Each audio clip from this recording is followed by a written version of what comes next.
SLV online classes में आपका हार्दिक स्वागत है। आज का विज्ञान के अंदर अपना टॉपिक है परावर्तन।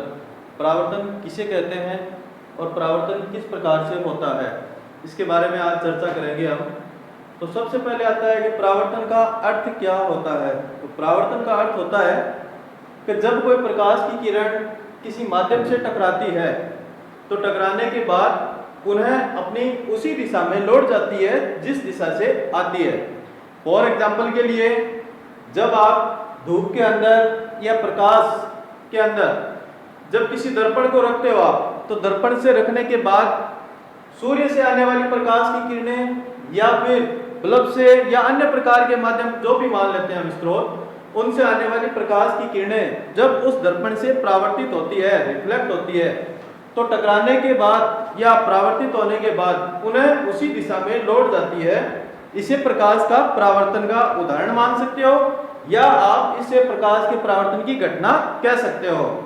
तो जब कोई प्रकाश की किरण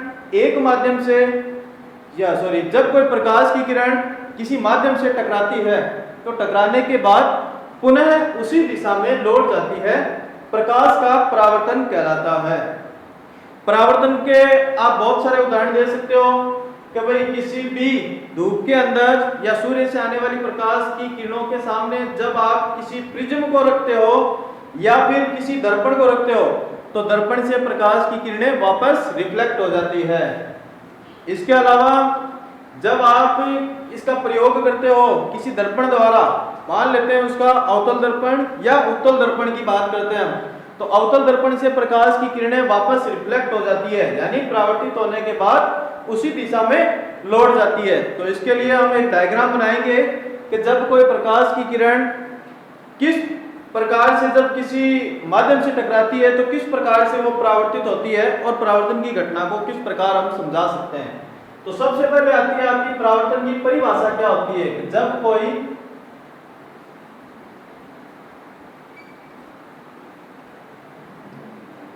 प्रकाश की किरण किसी माध्यम से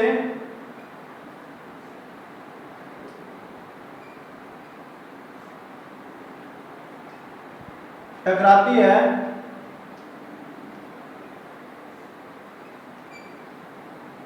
तो टक्कर के पश्चात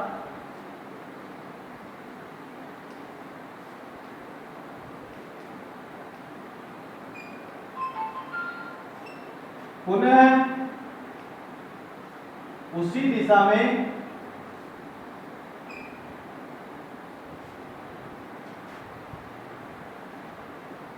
लौट जाती है। प्रकाश का परावर्तन कहलाता है।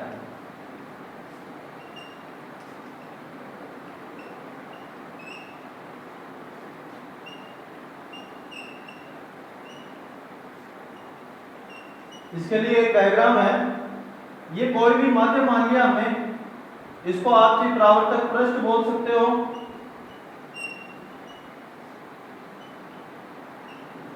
इसको आप माध्यम बोल सकते हो, सतह भी बोल सकते हो आप इसको। तो ये हो गई प्रकाश की किरण।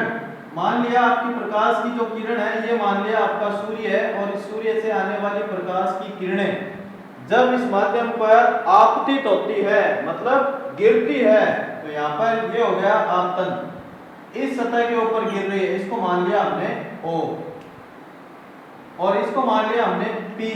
कोई P किरण है, वो O बिंदु पर आपतित हो रही है। आपतित होने के बाद पुनः उसी दिशा में, जिस दिशा से आती है उसी दिशा में लौट जाती है। तो ये होगी परावर्तित किरण कि भाई जब कोई प्रकाश की किरण किसी सतह पर आपतित होती है तो आपतित होने के बाद पुनः उसी दिशा में लौट जाती है या परावर्तित हो जाती है। इसे प्रकाश का परावर्तन कहते हैं। इसमें मुख्य बात होती है कि आप प्रकाश की किरण को किस प्रकार से दर्शा रहे हैं। तो ये हो गई आपतित किरण और ये वापस ऊपर की ओर जा रही है, इसलिए तीर का निशान हमने ऊपर की ओर कर दिया। तो ये हो गया परावर्तित किरण। तो एक तो होगी आपतित किरण आने वाली, और जब टकराकर पुनः ऊपर की ओर जा रही है, वापस उसी दिशा की ओर जा रही है, वो हो गई परावर्तित किरण। तो ये हो गई आपकी परिभाषा, इसमें सेट हो गई इस चित्र के अंदर कि जब कोई प्रकाश की किरण किसी सतह से टकराती है तो टकराने के बाद पुनः उसी दिशा में लौट जाती है, प्रकाश का परावर्तन कहलाता है। ये हो गई आपकी आपतित किरण।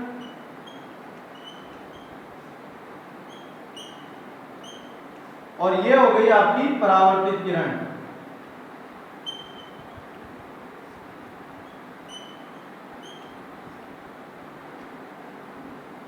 ये हो गया अपना परावर्तन की परिभाषा कि जब कोई प्रकाश की किरण किसी सतह पर आपतित होती है तो आपतित होने के बाद पुनः उसी दिशा में परावर्तित हो जाती है, प्रकाश का परावर्तन कहलाता है। इसको बोल देते हैं हम क्यू। ये पी रेखा होगी, ये क्यू रेखा होगी, ये परावर्तित किरण है और ये आपतित किरण है।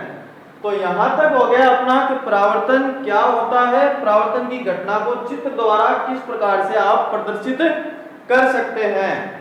इसके बाद में आता है आपका परावर्तन को कितने भागों में बांटा गया है। इसके अंदर ही आ गया आपका परावर्तन के कितने भाग होते हैं। तो इसके लिए दो भाग होते हैं परावर्तन के, एक तो होता है नियमित परावर्तन और दूसरा होता है विसरित परावर्तन। तो सबसे पहले परावर्तन के भाग।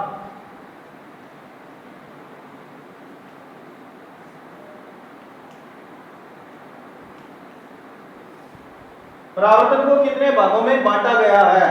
तो पहला आता है आपका नियमित परावर्तन।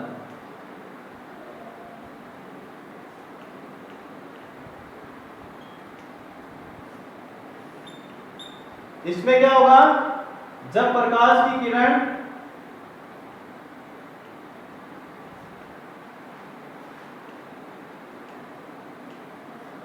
किसी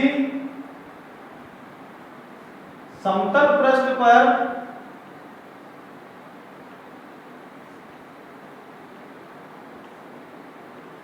आपतित होती है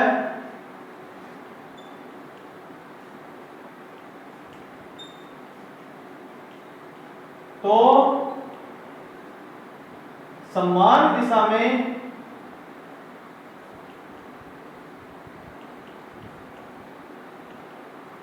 परावर्तित होती है, यानी जिस दिशा से आती है उसी दिशा में लौट जाती है। इसके लिए डायग्राम हो जाएगा आपका, ये समतल पृष्ठ हो गया और ये आ गई प्रकाश की किरणें। इसको वापस आपने क्या किया, उसी दिशा में, मतलब समान दिशा के अंदर, एक ही दिशा के अंदर परावर्तित होती है।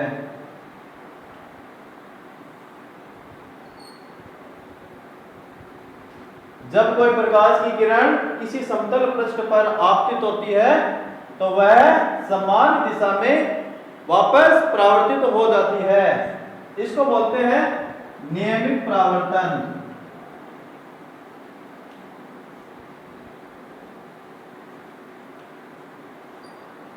कि जब कोई प्रकाश की किरण किसी समतल पृष्ठ पर आपतित होती है तो वह समान दिशा में या एक ही दिशा में परावर्तित होती है, नियमित परावर्तन कहलाता है। इसके बाद में आता है आपका दूसरा परावर्तन, इसमें विसरित परावर्तन या अनियमित परावर्तन। किसी खुरदरे पृष्ठ पर जब कोई प्रकाश की किरण आपतित होती है तो वह जो उसकी प्रकाश की किरणें परावर्तित होती है वो विभिन्न दिशा में फैल जाती है। तो ये आ गया आपका विसरित परावर्तन।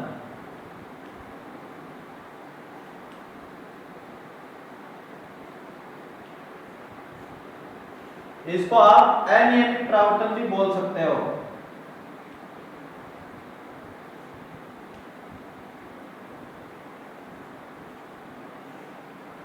जब कोई प्रकाश की किरण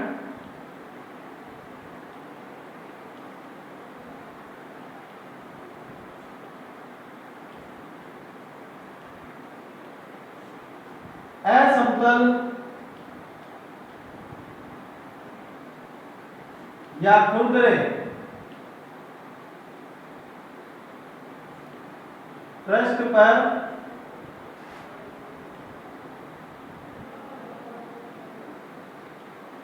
आपतित होती है तो वह विभिन्न दिशाओं में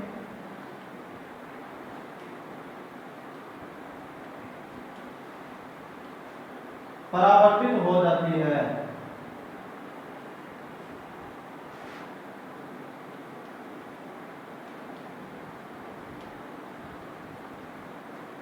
अब इसका ये डायग्राम हो गया, ये हो गया खुरदरा पृष्ठ। और इसमें अब आप सब जानते हो कि भाई प्रकाश की किरणों को आने के लिए एक सरल पथ की आवश्यकता होती है, लेकिन जब खुरदरे पृष्ठ के ऊपर प्रकाश की किरणें आपतित होती है तो वह विभिन्न दिशाओं में परावर्तित होनी शुरू हो जाती है। तो अब देखिए इसके अंदर ये आ गया आपका प्रकाश की किरणें, ये देखो इधर आ गई वापस। इसी प्रकार इसमें देखिए प्रकाश की किरणें वापस उसी दिशा में लौट जाती है, लेकिन इनका जो पथ होता है वो क्या हो जाता है, असमतल होता है। सॉरी, पथ तो एक दिशा है लेकिन जो पृष्ठ है वो कैसा हो गया, असमतल पृष्ठ। तो इसको बोलते हैं अनियमित परावर्तन।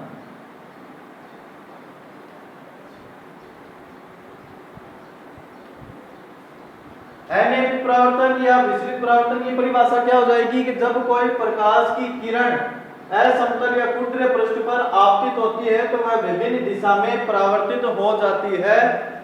नियमित परावर्तन या विचलित परावर्तन कहलाता है। इसके बाद में आता है, अब हमने इतना पढ़ लिया कि भाई परावर्तन किसे कहते हैं और परावर्तन को कितने भागों में बांटा गया है। यहाँ तक अगर आपका बोर्ड के अंदर क्वेश्चन आता है तो 2 नंबर का क्वेश्चन आता है, परावर्तन से आप क्या समझते हैं और परावर्तन को कितने भागों में बांटा गया है। तो आपको परावर्तन की परिभाषा लिखनी है प्लस उसका डायग्राम बनाना है आपको। उसके बाद में इसको कितने भागों में बांटा गया है, तो 2 भागों में बांटा गया है, नियमित परावर्तन और अनियमित परावर्तन। दोनों की परिभाषा लिखते हुए दोनों के डायग्राम आपको व्युत्पन्न करने हैं। अब आता है अपना 2 नंबर का एक अलग का क्वेश्चन, परावर्तन के नियम कितने होते हैं या परावर्तन के नियमों से आप किस प्रकार से परिचित हैं, परावर्तन के नियमों को समझाइए। तो पहला आता है आपका इसमें परावर्तन के नियम में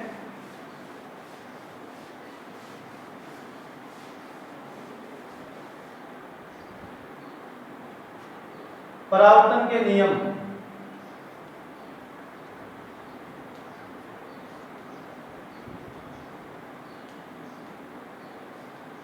पहला नियम है आपका आपतित किरण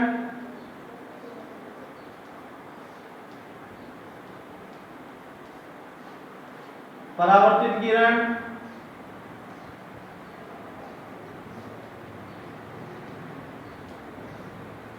तथा विलंब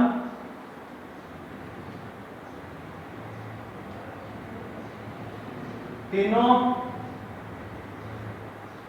एक ही तल में होते हैं।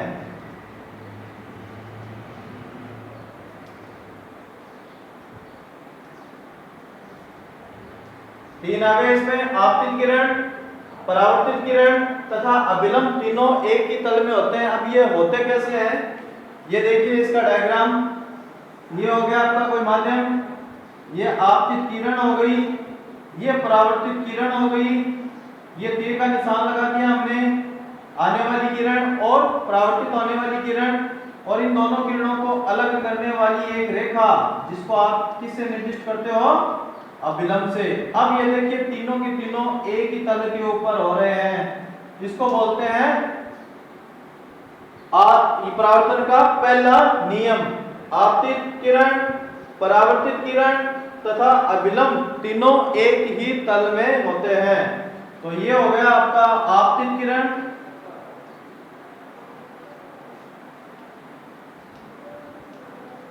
ये परावर्तित किरण,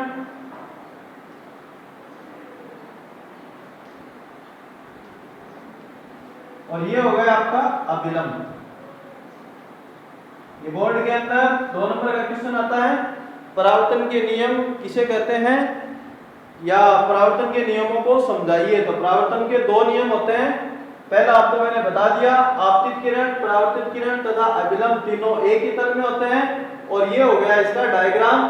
तो ये हो गई आपतित किरण, ये देखिए किस पे आपतित हो रही है, किस पे गिर रही है, इस माध्यम के ऊपर। ये अभिलंब भी इस माध्यम के ऊपर, और जो परावर्तित होने वाली किरण है वो कहां से हो रही है, इसी माध्यम से। तो मान लिया ये O बिंदु है, इसके ऊपर ही पूरी की पूरी घटना हो रही है। ये परावर्तन का पहला नियम है। अब आता है दूसरा नियम इसका।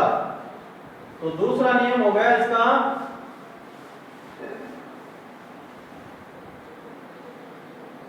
आपतन कोण, ये दूसरा नियम है इसका।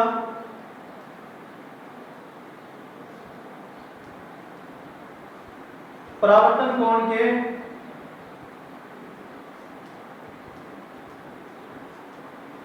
समान होता है, समान होता है या समानुपाती होता है?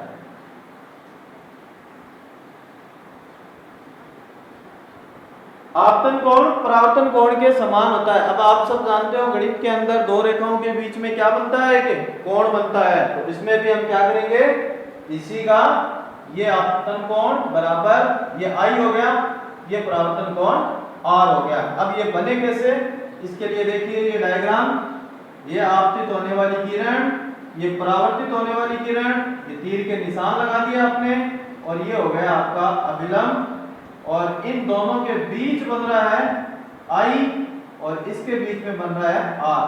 I हमेशा आपतन कोण होता है। यहां पर जो ये कोण बन रहा है ये हो गया आपका आपतन कोण,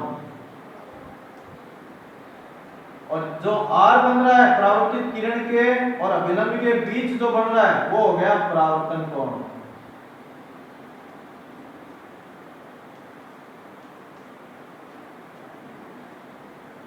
परावर्तन का दूसरा नियम, आपतन कोण परावर्तन कोण के बराबर होता है या आपतन कोण परावर्तन कोण के समानुपाती होता है। तो आपतन कोण कहां बनता है, आपतित किरण तथा अभिलंब के बीच बनने वाले कोण को आपतन कोण कहते हैं, और परावर्तित किरण तथा अभिलंब के बीच बनने वाले कोण को परावर्तन कोण कहा जाता है। यानी अभिलंब तथा परावर्तित किरण के बीच बनने वाले कोण को परावर्तन कोण कहा जाता है। ये हो गए आपके परावर्तन के दोनों नियम जो आपने अभी बोर्ड के ऊपर देखे हैं। तो इसके अंदर पहला आता है आपका आपतन कोण, परावर्तन कोण तथा अभिलंब तीनों एक ही तल में होते हैं, तथा दूसरा आ गया आपका आपतन कोण परावर्तन कोण के बराबर होता है या समान होता है या समानुपाती होता है। तो ये बोर्ड के अंदर 2 नंबर का क्वेश्चन आता है अलग से, तो इसमें आप थोड़ा सा ध्यान रखिए। अब आता है कि भी जो दर्पण होते हैं वो कितने प्रकार के होते हैं। तो हम पहले बात करते हैं कि समतल दर्पण की थोड़ी चर्चा कर लेते हैं कि भाई जो आप दर्पण जो आप घर के अंदर यूज करते हो अपना प्रतिबिंब देखने के लिए, हम बिंब हो गए और हमारी जो छाया है वो किस में दिख रही है, दर्पण के अंदर दिख रही है। तो इसके लिए क्या किया जाता है कि जैसे ही आप दर्पण के सामने खड़े होते हो, दर्पण के सामने खड़े होने पर आपका जो बिंब है वो उल्टा दिखाई देता है और वास्तविक दिखाई देता है। इसके लिए आप एक प्रयोग कर सकते हो कि जैसे ही आप दर्पण के सामने खड़े होते हो, अपने बाएं हाथ को उठाकर देखिए, आपको उसमें दायां हाथ उठा हुआ दिखाई देगा या प्रतीत होगा।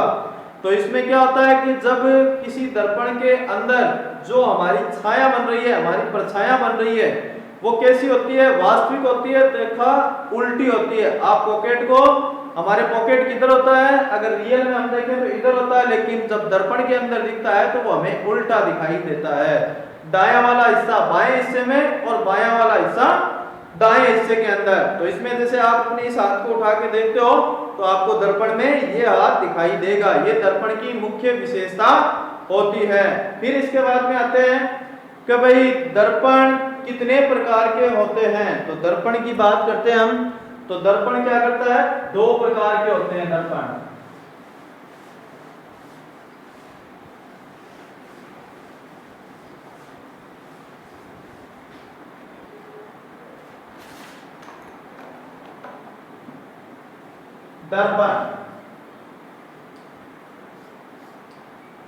दर्पण 2 प्रकार के होते हैं। ये नॉर्मल सा है,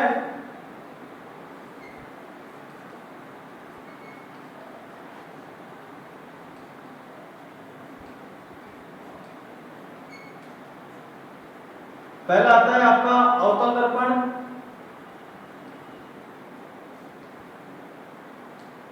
और दूसरा आता है आपका उत्तल दर्पण।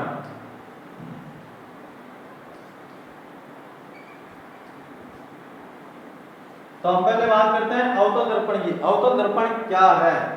तो अवतल दर्पण के अंदर क्या होगा कि भाई इसमें जो प्रतिबिंब है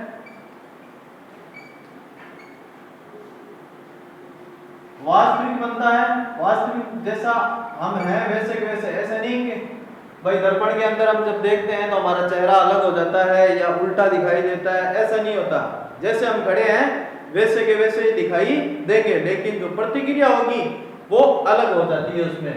तो प्रतिबिंब वास्तविक तथा उल्टा बनता है।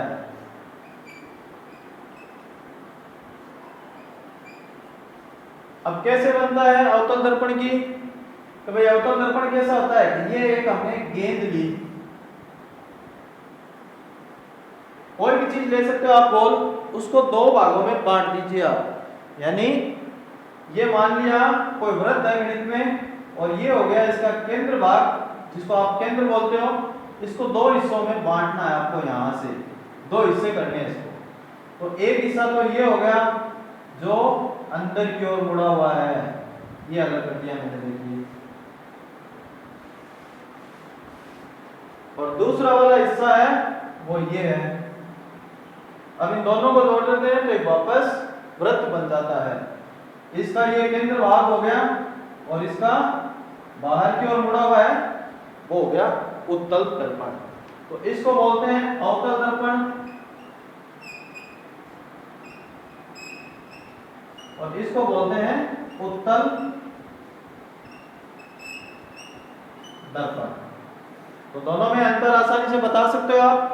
कोई गोल गेंद लेनी है और उसके दो हिस्से करने हैं आपको, और दोनों को बराबर हिस्सों में काटना है। काटने पर ये जो अंदर की ओर मुड़ा हुआ है ये तो है अवतल दर्पण, और ये जो बाहर की ओर मुड़ा हुआ है वो है उत्तल दर्पण। तो हम सबसे पहले बात करते हैं अवतल दर्पण की। अवतल दर्पण में प्रतिबिंब का निर्माण किस प्रकार से होता है ये देखिए। ये अवतल दर्पण लिखा हुआ है ऊपर, ये मैंने बनाया अवतल दर्पण। तो अवतल दर्पण देखिए अंदर से मुड़े हुए हैं। ये इसका केंद्र वाला भाग हो गया बीच का, इसको बोलते हैं मुख्य अक्ष। जो एकदम बीच में सीधी रेखा होती है उसको बोला जाता है मुख्य अक्ष। और इसको जो केंद्र का भाग है इसको सी से निर्दिष्ट किया जाता है, ये सी हो गया। और इसके केंद्र में जो इस दर्पण के केंद्र में जो ये रेखा मिल रही है इसको बोलते हैं ओ, इसको बोलते हैं ध्रुव बिंदु, इसको बोलते हैं वक्रता केंद्र। केंद्र हो गया इसी वक्र का बीच वाला भाग, ये हो गया वक्रता केंद्र। अब ये हो गए किसी दर्पण के द्वारक एम एन, इसे एम एन से निर्दिष्ट करते हैं। तो आपने इसमें तीन चीज देखी, एक तो देखा इसमें वक्रता केंद्र, दूसरा आपने देखा ध्रुव, और तीसरा आपने देखा द्वारक। तीन चीजें आपने इसमें रखी है। ध्रुव को ओ से निर्दिष्ट करते हो आप, और वक्रता केंद्र को आप सी से, और जो द्वारक होता है उसको एम एन से निर्दिष्ट किया जाता है। अब ये कह रहा है कि इसके सापेक्ष आपको क्या करनी है, प्रकाश की किरणों को गुजारना है, परावर्तित करना है। इसमें भी प्रकाश की किरणें क्या होगी, परावर्तित होगी। तो ये मैंने देखा मुख्य अक्ष है, ये जो बीच वाले भाग इसको बोलते हैं मुख्य अक्ष। अक्ष बोलते हैं काल्पनिक रेखा बोलते हैं जिसको, जो बिना विचलित हुए सीधी रहती है। अब इसके सापेक्ष आपको क्या करना है, प्रकाश की किरण को गुजारना है। दो प्रकाश की किरणें लेते हैं हम, ऊपर और एक इसके नीचे वाले हिस्से पे। ये तीर का निशान लगा दिया हमने। प्रकाश की किरणें क्या हो रही है, इधर हमेशा क्या होता है, बिंब रखा जाता है ध्रुव के इस वक्रता केंद्र के इतने इतने हिस्से के ऊपर, इतनी ऊंचाई पे। यहां पर मान लिया ये बिंब है, बिंब बोलते हैं वस्तु को। मान लिया ये चौक है, ये यहां पड़ी हुई है मुख्य अक्ष के ऊपर। हमेशा जो वस्तु होती है वो नीचे नहीं होती है, हमेशा इस मुख्य अक्ष के ऊपर ही रखी जाती है। और इसकी दूरी को आप किससे निर्दिष्ट करते हो? इस ध्रुव बिंदु से निर्दिष्ट किया जाता है। तो याद रखना इस बात को। आप हमेशा बच्चे क्या करते हैं, गलतियां कर देते हैं, वस्तु को कहाँ रख देते हैं, नीचे की ओर रख देते हैं, लेकिन हमें कहाँ रखना है, वस्तु को मुख्य अक्ष के ऊपर रखना है। आप वस्तु को यहाँ रख सकते हो, आप यहाँ रख सकते हो, यहाँ रख सकते हो, जहां आपकी इच्छा होती है वहां पर, लेकिन रखना आपको मुख्य अक्ष के ऊपर ही है। अब देखिए मुख्य अक्ष के समांतर समान दूरी के ऊपर आपने क्या की, दो प्रकाश की किरणें ली, और ये क्या होगी, परावर्तन की बात पढ़ रहे हैं, तो यहाँ पर ये प्रकाश की किरणें क्या हो जाती है, परावर्तित हो जाती है, यानी यहाँ से टकराकर या परावर्तित होकर वापस इस मुख्य अक्ष के ऊपर क्रॉस करती है। जिस बिंदु पर ये क्रॉस करती है उसको F बोलते हैं, जिसको बोलते हैं हम मुख्य फोकस। तो मुख्य फोकस को F से निर्दिष्ट किया जाता है, जहां पर प्रकाश की किरणें आपस में एक दूसरे को प्रतिच्छेद करती है या प्रकाश की किरणें आपस में एक दूसरे को काटती है, उसको बोलते हैं मुख्य फोकस। और बिंब हमेशा वस्तु को बोला जाता है, और बिंब हमेशा दाईं ओर रखा जाता है, मुख्य अक्ष के ऊपर रखा जाता है, और बिंब को हमेशा ध्रुव से मापा जाता है, यानी जो बिंब की जो दूरी है उसको ध्रुव से मापेंगे। और ध्रुव क्या होता है, इस दर्पण का केंद्र बिंदु होता है, और इसमें C तथा O जो मिलने वाली रेखा है उसको बोलते हैं मुख्य अक्ष। और इसके बाद में आता है आपका, कभी इन परिभाषाओं को आप किस प्रकार से वर्णित करते हो, तो सबसे पहले आती है वक्रता केंद्र। किसी गोले का केंद्र भाग वक्रता केंद्र कहलाता है। इसी प्रकार ध्रुव किसी दर्पण का केंद्र बिंदु ध्रुव कहलाता है। इसी प्रकार आपका आता है द्वारक। द्वारक क्या होता है, किसी दर्पण का जो द्वार होता है, जहां से दर्पण को आपने मान लिया काटा है या इसकी दूरी मापते हैं यहाँ से लेके यहाँ तक की, ये हो गया द्वारक। और द्वारक के बाद इसके बाद में आता है मुख्य फोकस। क्या होता है, जहां पर प्रकाश की किरणें परावर्तित होने के बाद एक बिंदु पर मिलती है, वो उसका द्वारक कहलाता है, सॉरी मुख्य फोकस कहलाता है। अब एक आपने नई परिभाषा देखी इसमें कि मुख्य अक्ष क्या होता है, तो मुख्य अक्ष होता है O तथा C के बीच की दूरी, बीच की दूरी को हम मुख्य अक्ष बोलते हैं। इस प्रकार से हम अवतल दर्पण द्वारा प्रतिबिंब का निर्माण करते हैं। तो अवतल दर्पण द्वारा प्रतिबिंब का निर्माण कैसे होता है, हमेशा मुख्य अक्ष के समानांतर प्रकाश की किरणों को रखा जाता है, और प्रकाश की किरणें दर्पण से टकराने के बाद या परावर्तित होने के बाद जिस बिंदु पर मिलती है वह है उसका मुख्य फोकस कहलाता है। इस प्रकार से ये हो गया आपका अवतल दर्पण। अब एक और देखते हैं इसमें उत्तल दर्पण कैसा होता है। उत्तल दर्पण के अंदर दूसरा पॉइंट है अपना उत्तल दर्पण।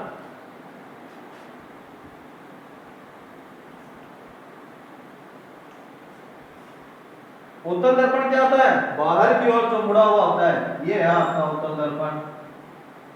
अब इसमें जो मुख्य अक्ष होगा वो इधर से ही होगा, ये होगा मुख्य अक्ष।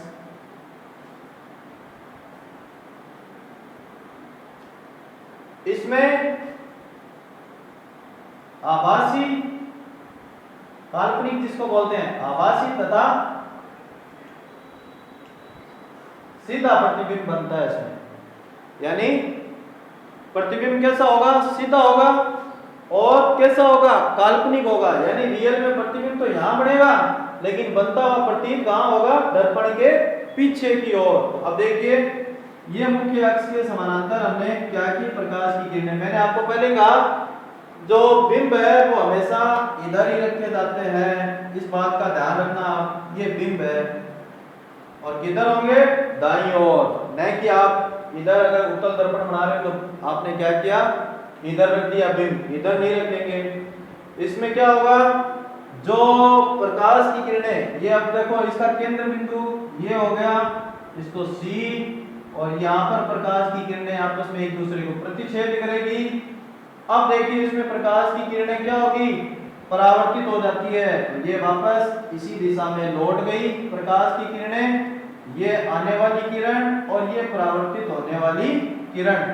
इसके बाद में ये बनता हुआ प्रतिबिंब हमें बनता हुआ कहाँ दिखाई देगा, रियल में यहाँ नहीं बन रहा है प्रतिबिंब, ये काल्पनिक प्रतिबिंब बन रहा है मुख्य फोकस के ऊपर। और इसके बाद में रियल में जो प्रतिबिंब बन रहा है वो कहाँ बन रहा है, इसके आगे की ओर, यहाँ पर प्रतिबिंब बन रहा है इसका। तो उत्तल दर्पण में थोड़ा सा ध्यान रखिए आप, इसमें आभासी प्रतिबिंब, आभास होता है ना किसी चीज का कि जो चीज है नहीं लेकिन रियल में हमें ऐसा लगता है कि यहाँ पर कोई ना कोई वस्तु होती है। इसके अलावा जो प्रतिबिंब रियल में बन रहा है वो कहाँ पर बन रहा है, यहाँ पर बनेगा, लेकिन बनता हुआ प्रतीत कहाँ हो रहा है, मुख्य फोकस पर, दर्पण के पीछे की ओर बनता है, इसलिए इसे आभासी प्रतिबिंब कहा जाता है। ये हो गया आपका उत्तल दर्पण द्वारा प्रतिबिंब का निर्माण। ये आपने मुख्य अक्ष हो गई, ये परावर्तित किरणें हो गई, ये मुख्य फोकस हो गया, ये वक्रता केंद्र हो गया, और इधर आपने बिंब रखा है, मतलब कोई वस्तु रखी है। तो आज आपने दर्पण परावर्तन, परावर्तन के भाग, परावर्तन के नियम, दर्पण को कितने भागों में बांटा गया है, इसके बारे में आज आपने पढ़ा है। और इससे रिलेटेड बोर्ड के एग्जाम के अंदर 3 नंबर का या 4 नंबर का क्वेश्चन आता है कि दर्पण से आप क्या समझते हैं, इस प्रकार के चित्र बने हुए होते हैं, और एक नंबर के क्वेश्चन के अंदर मुख्य अक्ष, मुख्य फोकस, और इसके अलावा बिंब कहाँ किस साइड में रखा जाता है, ध्रुव से आप क्या समझते हैं, वक्रता केंद्र किसे कहते हैं, इस प्रकार के छोटे छोटे क्वेश्चन बने हुए आते हैं। तो आपको इन क्वेश्चनों को ध्यान में रखते हुए आज की ऑनलाइन क्लासेज में जितना मैंने आपको पढ़ाया है इसको सही तरीके से देखना है, और फिर आपको अपने घर के ऊपर प्रैक्टिस करनी है रफ कॉपी के अंदर या नोटबुक के अंदर, और इन चित्रों का निर्माण करना है।